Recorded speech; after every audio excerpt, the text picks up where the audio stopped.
This is the third practice video for trying to successfully use the quadratic formula to find the x-intercepts of a standard form quadratic equation or function. So here are our steps, class. Find the discriminant, find the x-intercepts, and write the final answer. So here we go. I'm going to give you practice problem number 3. Number 3 is just an equation instead of a function. Negative 6x squared plus 2x equals 4. Pause the video and see if you can find the solutions to this quadratic.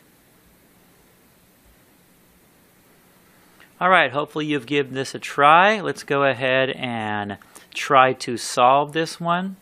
The first thing I want to do is I want to rewrite this equation and I want to move all the terms to one side of the equal sign. Again, class, we do that because we know that the equation is going to be equal to 0 when we're on the x-axis, and the x-axis is going to give us our solution. So we're going to write this as negative 6x squared plus 2x. When the form moves to the other side of the equation, it's going to change to the opposite sign. And now we've got our equation equal to 0. We can go ahead and identify A, B, and C.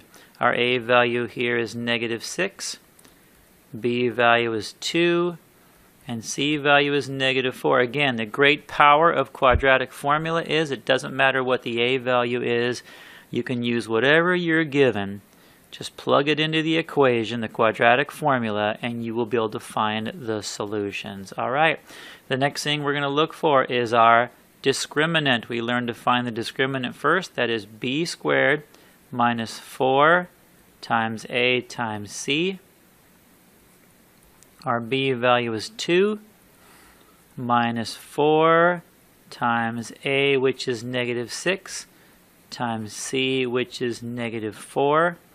Let's go ahead and put that in our calculator and see what we get. So I've got parenthesis 2, close parenthesis squared, minus 4 times negative 6 times negative 4.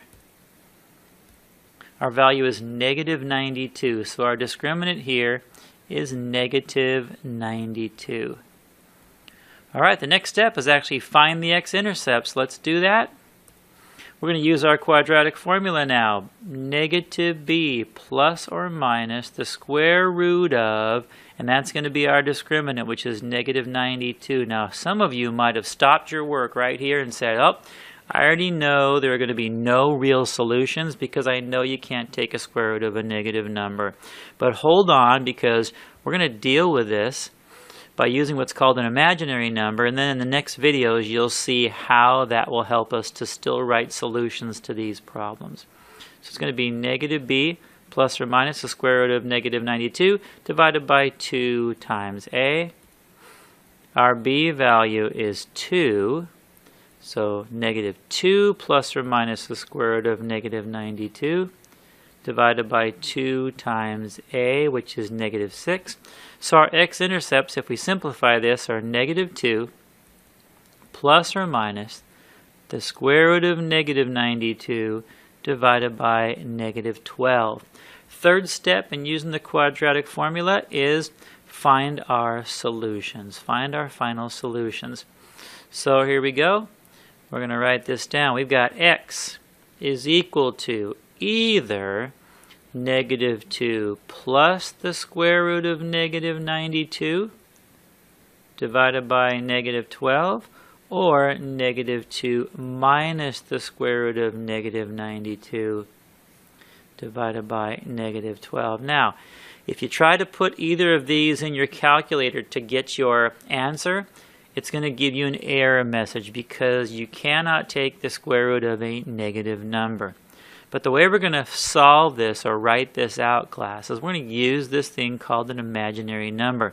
You're going to find out in future videos that the letter I can represent the square root of negative 1, and that's going to allow us to write these solutions as imaginary numbers.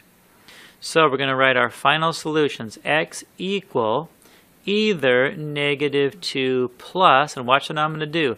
I'm going to pull I out of this radical, and that's going to change it to positive, which is a real number, divided by -12. And then we've got -2 minus, again, we're going to pull out that imaginary number I, times the square root of 92, divided by -12. Again, you still can't put these in your calculator, but you can write these as imaginary numbers, which turn them into what we're going to be calling complex numbers. Last thing I want to do is, just like on the previous videos, let's find out, could we have known that we were going to get imaginary numbers in our solution? And the answer is yes, because our discriminant was a negative number. So put this down on your paper. We already knew that the discriminant was negative. And because the discriminant is negative, then the actual number of x-intercepts is actually 0. There are none. So number of x-intercepts here are 0. So you learned from your video class that when the discriminant is 0, we have 1 x-intercept. When the discriminant is positive, we have 2 x-intercepts. When the discriminant is negative, we have 0 x-intercepts, but we can still write our solution in terms of I, or as complex or imaginary numbers. So hopefully these 3 videos have given you some good examples and practice on quadratic formula, and you'll be able to come to class ready to be able to solve them on your own.